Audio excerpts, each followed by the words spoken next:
Is a show where three psychotherapists discuss various topics as both women and therapists in a thought-provoking exchange we call Girl versus Psych.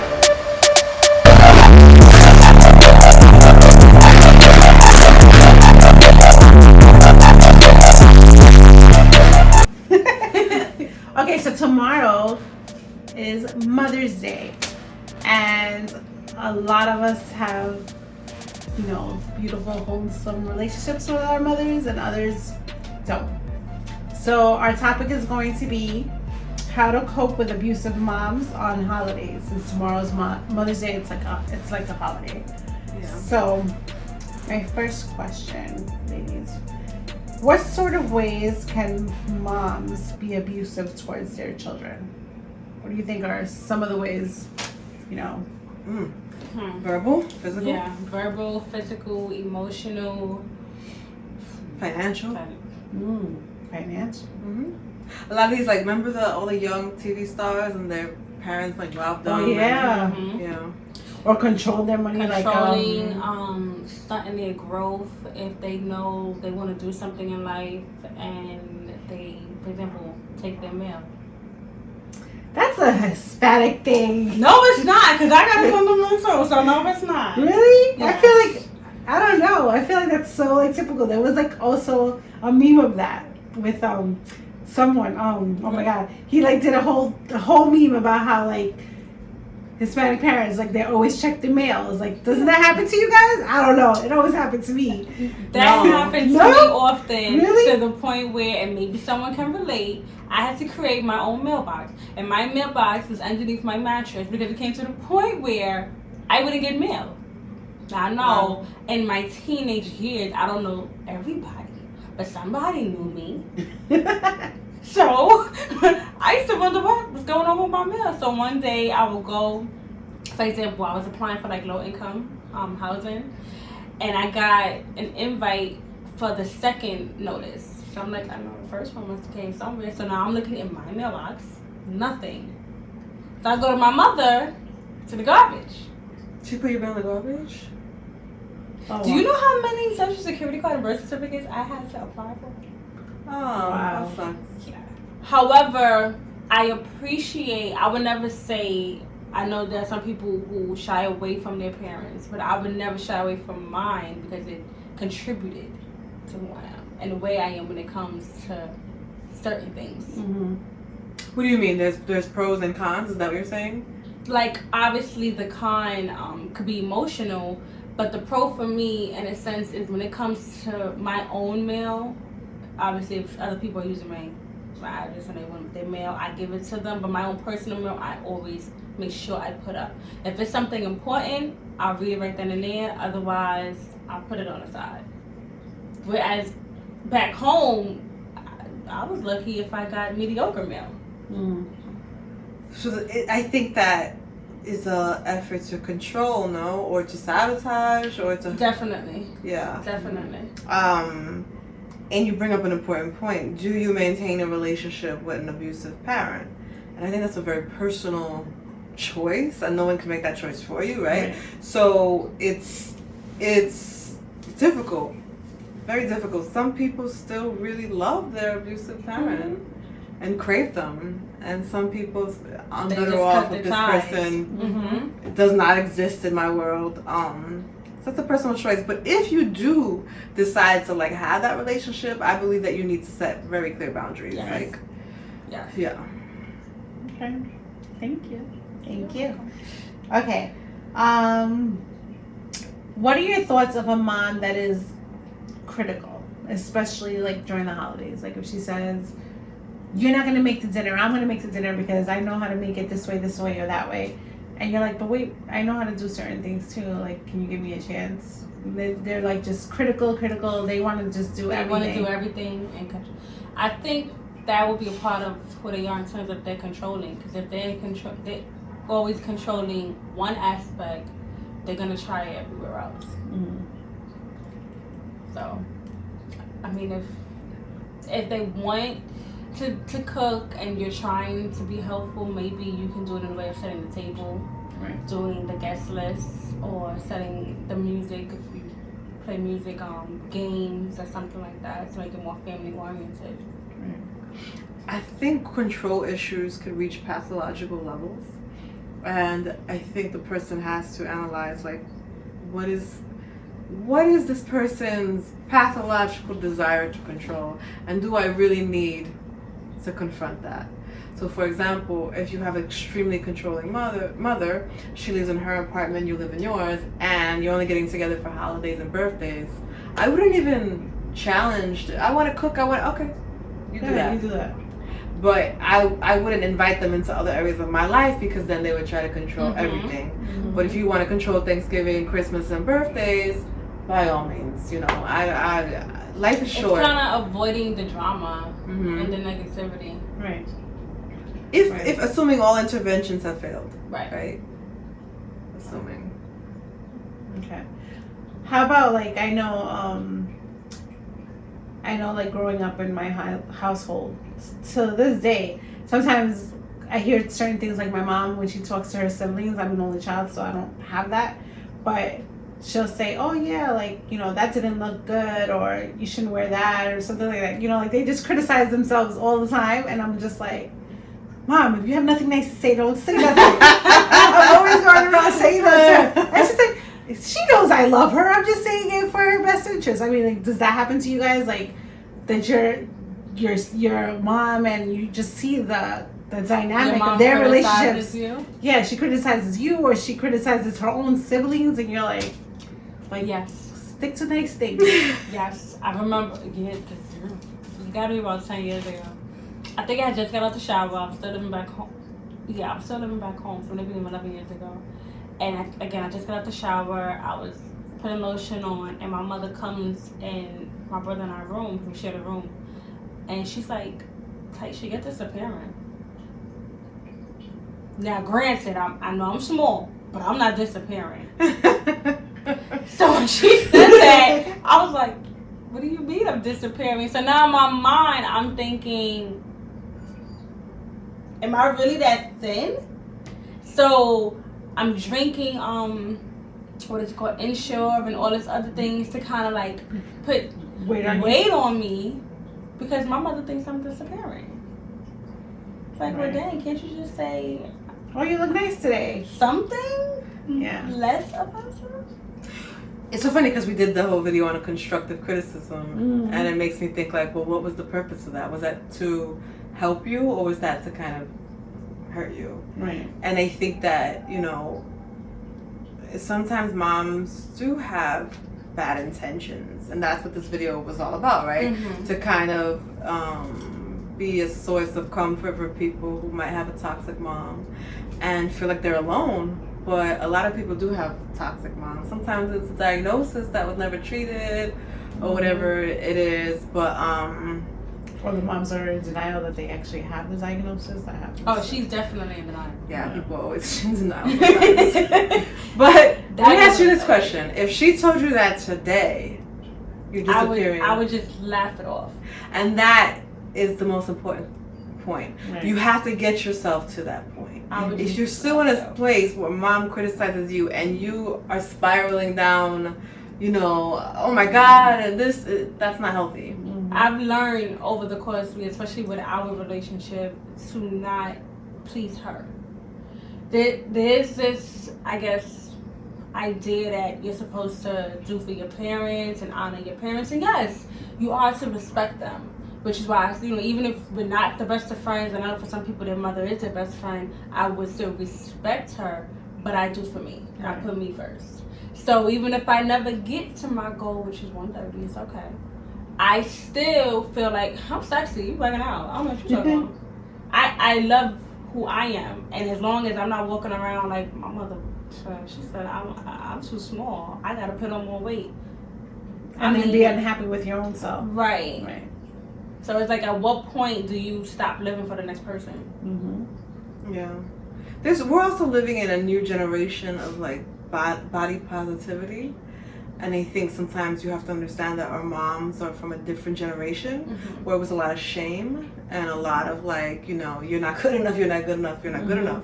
So sometimes they're just passing on what they've been taught. And I think we're in a very powerful time. We still have a lot of like work to do, right? We're not 100% there, but people are becoming more understanding of like, just love who you are. Which is interesting because there's all this plastic surgery happening. It's like these two so much opposing concepts. There's so much going on in society where either plastic surgery or you may find some females, they feel like they have to wear designer clothing or shoes, or they have to have a particular job. For example, people who deliver food are not as important as the person making it. Right. Or the person who owns the restaurant or something like that. Right, like a class system based on what your job is, sure.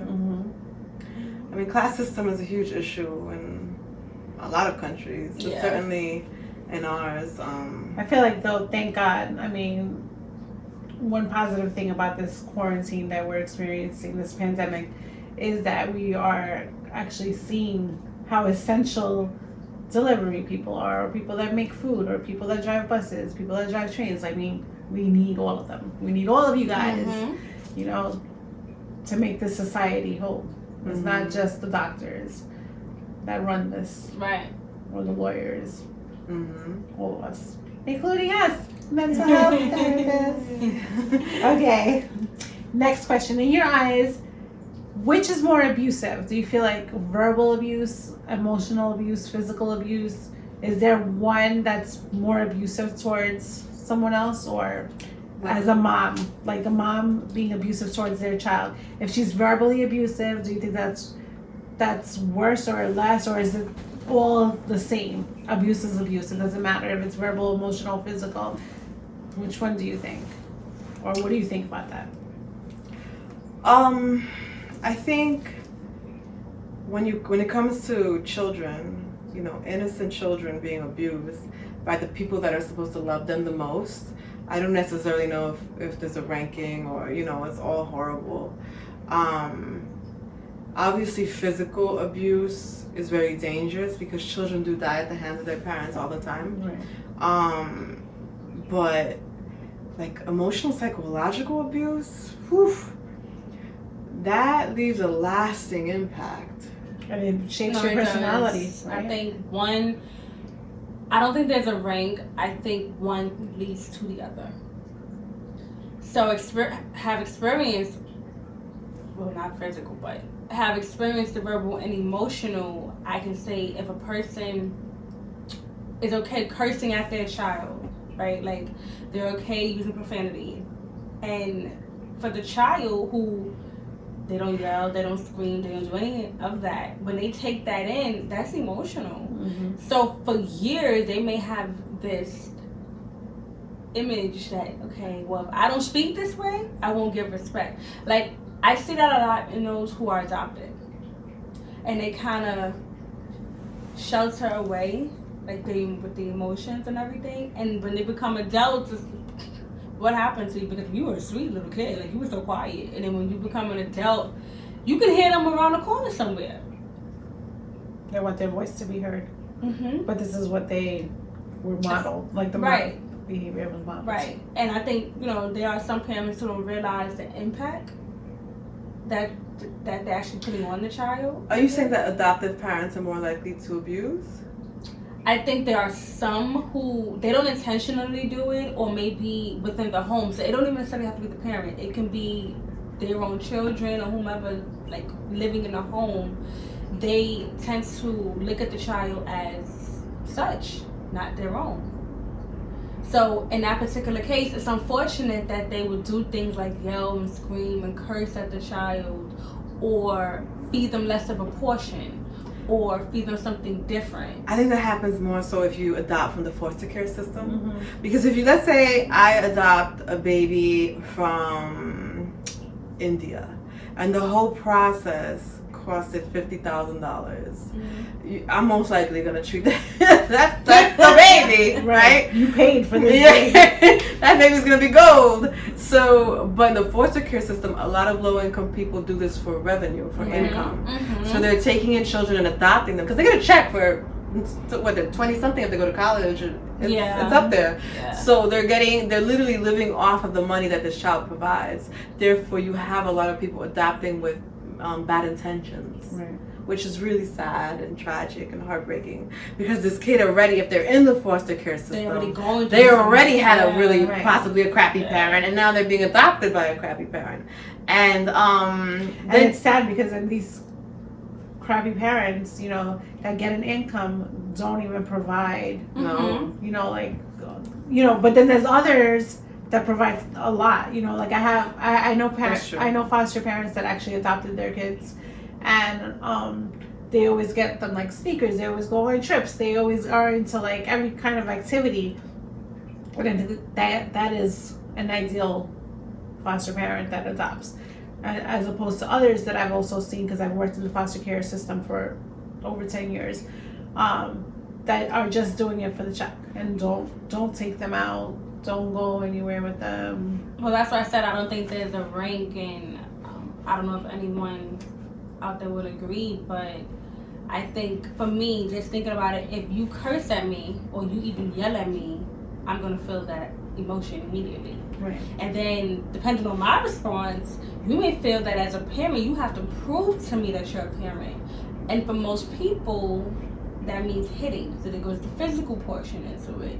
And now everything is coming to play. So every time I don't give you the type of response that you're looking for, okay, I'm going to get hit. Right. Yeah. I mean, but there's a huge difference to me. It just depends. Difference between yelling at a child. Oh my God, how many times have I told you to stop playing with the stove? Right?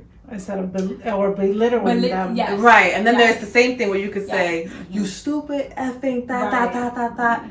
That's abuse, right? So I feel like any human being is going to lose their temper and maybe raise their voice. But if you are name calling and degrading and belittling and demoralizing your child, then that is abuse for sure. And I'm sure that person also wouldn't have a problem hitting. At the end of the day, a lot of people, not the majority, but a lot of people get pleasure from abuse. I feel powerful. I feel in control. Maybe they have sadistic tendencies, and it feels good. I call you a name, like the whole, like 50 Shades of Grey, the whole, you know, I beat you for pleasure. Yes. Like, I actually was going to bring that up when you said that. Yeah, it's an epidemic, a pandemic. It is. Yeah, we're encouraging abuse. It's funny that you said that. Actually, you mentioned the movie, because I was having a conversation the other day with someone about being spanked. Side note. But the funny thing is, you know, when you spank a child, the child feels that pain. But there are some adults that want that love it. Mm-hmm. But I think that comes from childhood. And when you ask them, they cover it up. And they say, oh, because it's more intense, or it keeps everything going.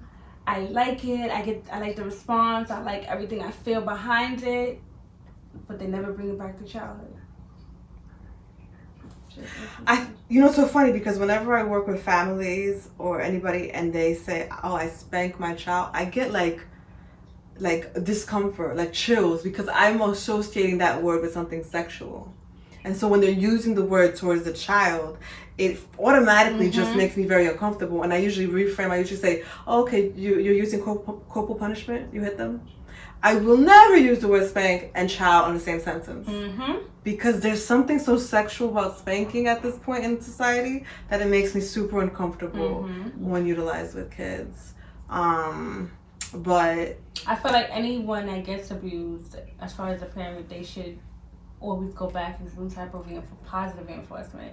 So even if, like, nowadays you may not necessarily spank or whip the child. So now I see a few people, maybe they'll pinch.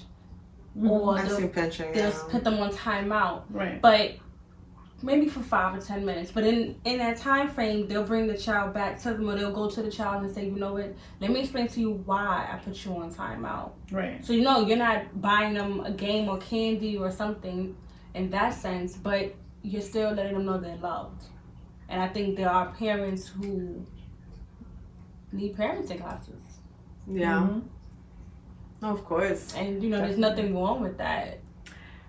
Funny enough, though, I think, especially in our background, the community that we worked in, so a lot of times these extreme behavior problems, right, it causes abuse. So maybe you have mom and dad who really don't want to be hitting their child, but they have the most severe case of ADHD that they're literally up to here, and they resort to violence because they feel like they have no options. Yeah. And then they come to a professional, and the professional's trying, but the professional's overwhelmed. They're like, oh my God, literally after 2 seconds, the kid is like Spider-Man crawling up the wall. Like, how do we calm this person down? Let me give medication, and it helps a little, but they still might be out of control. What do we do in these situations?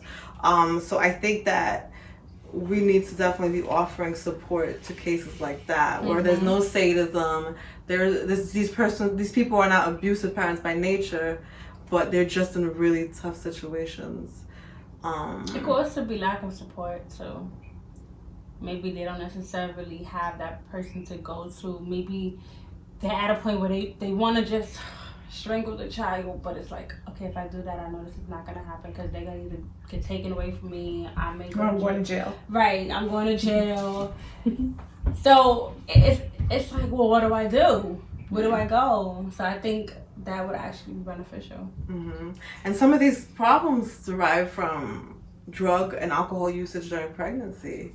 Like, that's really understated, but there are reasons why in areas where drugs are more commonplace, there's more of a epidemic of drug usage, that you have all these children with behavioral problems.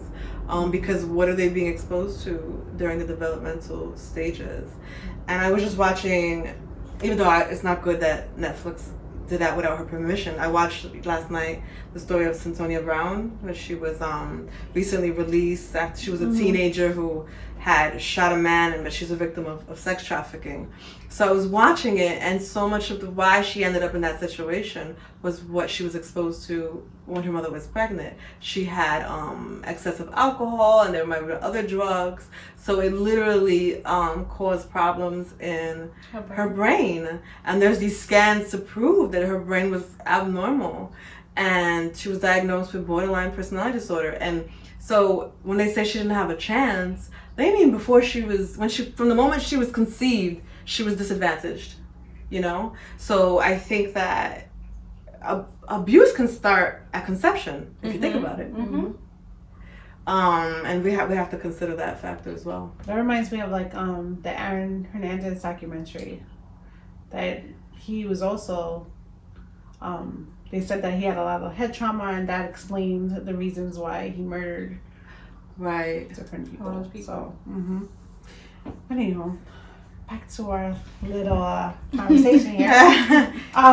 Well, funny you were talking about parenting classes. I feel, correct me if you feel differently. You know, when you're about to go get a driver's license, you have to take a test. You have to study on it. Yes. You have to read. How come they don't do that to parents? I feel like before you become a parent, like when you're going to the hospital for your checkups, I think that they should implement somehow, some way, maybe like, okay, every time you come in for your doctor's appointment, you have to sit through like a 45-minute class or 30-minute class on a different kind of parenting tool, parenting technique, something. Because a lot of people have children, and they do not know how to become not a parent. I think the main reason they don't is because then we go into the dangerous territory of like our civil liberties being infringed upon, control, like communism, where you actually said, this is your profession, this is what you have to do. China had the one-child policy, and there's documentaries. I watched One Child Nation, a documentary, I think it's on Prime or something. It was very powerful, and I think the danger of that, it would be lovely, but it would, right? It would eliminate create a lot of. It would, but I think it depends on. Obviously, the audience would be newborn mothers, but in reality, how many times have you seen or heard someone become pregnant? They tell their family and friends, and their mother becomes their doctor. Their doctor? In the sense that something's wrong with them, like if you have chest pain, not chest pain, what is it, heartburn? Mm-hmm. Milk actually works for it. Now, yes, you could have went to the doctor, but it's so much easier to roll over, call your mother, and say, "Ma, this is what's going on with me." You go to Google. But it's WebMD. But there's other things that people would do as opposed to doing it, I guess, the other way. Because I won't say the right way, but the other way. Right. So even if they started, I don't think so many people would actually sign up for the course unless they're going to benefit in another way. Now you would think incentivizing. The benefit would be healthy child, but no, they want something else other than a healthy child. Right. I think that's possible. Like if you become pregnant with your first child, you're offered this course and you incentivize it. You'll get this, amount of money for completing the course, and then maybe we could possibly reduce a year's supply of Pampers. Ooh, that would be people would do it. Yeah, a lot of people would do it. That's like where's the money coming from? But then again, they just pull trillions of dollars out of their backside. So it can happen. Yeah. Okay. How do you think that you would teach a parent how to be assertive with their children? Not abusive, but assertive. That's a hard one. Because some people are really passive parents. It's kind of amazing. You haven't... I think I'm a pretty passive parent. Yeah. That don't count. That don't. You only have one. That's true. There are really passive parents. You've never worked with any passive parents? Okay, that's the parent that they're sitting there and they're like, I don't know what's wrong with this kid, right? And the kid's running around, tearing things up, and I said, what's wrong with them is that you're not saying anything. Right. Tell them to sit. Oh no, I've worked with them, but and then they're like, Tommy, sit. Tommy, sit. See, he doesn't listen to me. And see, you find the other parent who done probably picked up the child by now. Right. Yeah. So but that's abusive. That is abusive. But the passive parent is very frustrating, and it's crazy because you say, you know what's wrong with your child? You like. Well, you tell them like every week in session, okay, do this, or try this intervention, and then the next week. Okay, did you try these interventions? No. Okay. But then also, do they want to face the fact that there's something wrong with their child? But sometimes it's they're what's wrong with their child. Sometimes it's when you have a baby, you have a clean slate, right? So a baby doesn't think about your feelings, her feelings. Usually babies are like, I'm hungry, I want to drink, I'm thirsty, I want to be held. They're focusing solely on the id, right? Solely on themselves. Then as they develop, you have to teach them how to relate to others, how to behave. If you have a super passive parent who's not doing that, how can you be upset that you have a child that's behaving like an animal? Because they're literally the same circumstances of the wild, in the sense that there's no structure, there's no guidance, there's no, it's non-existent. They're going and pulling your hair. I've been slapped, my hair's been pulled, I've been slapped in the butt. And that's a violation. It's like, you're lucky you're 5, okay? But there are people who just don't want to admit to that, and they don't want to hear there's something wrong with their child, because then that means they're not a good parent. So, but they're not. What's wrong? If you're passive, to tell somebody that, they have to face reality. I don't say that. I don't say that. Face it. Right. I would never tell a client, oh, you're a bad parent, or I'm very. And they probably know that. That they're a bad parent? They know that. I wouldn't say a bad parent. Ineffective? I would say ineffective. Yeah. Ineffective. We shouldn't use bad good. I mean, we're joking around, but I would say that I think you're too easy. I think you don't have discipline in place, and I think discipline is absolutely necessary. And I think that, the danger is you're raising a child who doesn't have boundaries, doesn't respect rules and regulations. Where's that child heading? And sometimes I'm direct. I'm like, prison. Because it's true. Like, if you never learned there are rules and consequences, and now you're 18 and you're doing stupidness, you're going to get locked up. If they even reach to that point, they may get to that point before they turn 18. But it's true. I mean, the parent... It's weird because sometimes the parent have that. Like, they were brought up with a certain amount of discipline. So they know if they did certain things, their parent... Like, in my case, my grandma just had to give us a look, and we sat down. She didn't even have to touch us because we knew better. Whereas you have some parents, maybe their size is intimidating, or their voice, or the way that they speak. Like, some people speak with their hands, or if they, like, say if that was a broom, and they pick up the broom and go over the child, like, if you do this again to me. So it just depends on the approach. But if you just, like, I don't know what's going on with my child, I don't know, and you just sitting there filing your nails and not paying attention. What's going on with your child? The look, right? Let's talk about the look for a second. I think the reason the look is effective is because that child has already been conditioned. So I know, let's say in a non-abusive home, right? Child has iPhone and they don't follow rules, and parent is like, I'm tired of this, give me the iPhone. And for 2 weeks they have no iPhone, right? And it sucks because they're not on all these they can't breathe now because the gram, Snapchat, I don't know, whatever they are. Taken away.